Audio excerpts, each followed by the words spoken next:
Now that you've unboxed your trainer, let's get started. It comes fully assembled with the exception of the HMI touchscreen option and the LMC linear actuator option.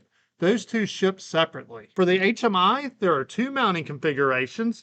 We have the compact configuration that'll bolt to the front of the motor. To do that, we're going to remove the end anchor off the right side of the drive, slide the drive out of the way, remove the two screws from the top of the fan guard, place the HMI in front of it, reinsert the screws, slide the drive back over, and reinsert your end anchor. The more common option is to mount on this right leg here. To do that, go ahead and plug in your pre-wired harnesses from your trainer, then remove this right end cap, and your HMI bracket has a T-nut here, and it will slide right onto this aluminum extrusion and reinstall your end cap. The other option you need to install is the LMC linear actuator.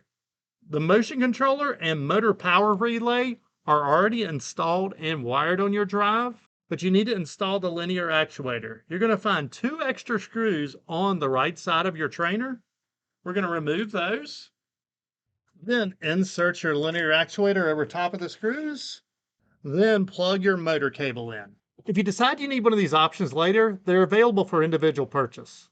Your trainer comes pre-installed with a PLC program for your initial testing and your first wiring exercise.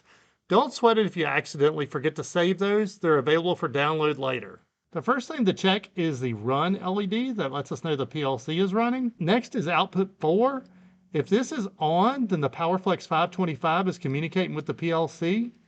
And then if you have the LMC linear actuator option, output 5 tells you that the linear actuator is communicating with the PLC. If you have the HMI option, then we left you a surprise way to play with your trainer right away. Pre-configure the communication so you can start and stop your drive, change its speed, get some data off of it, and also control your lights. So if I press the start button, our motor starts. I can press the up arrow here, and that's going to increase the speed. I can press the stop and it'll stop. And we're getting a graph over here what's going on. We can also press the green button and that'll turn on output 0. There's our yellow, red, and blue. Now you're ready for your first wiring exercise. Note that this trainer works with more than simply the connected components workbench lessons. You can refer back to the Getting Started guide, which is linked in the bottom left here at any time to see the most up-to-date list of lessons. And click here for your first wiring exercise.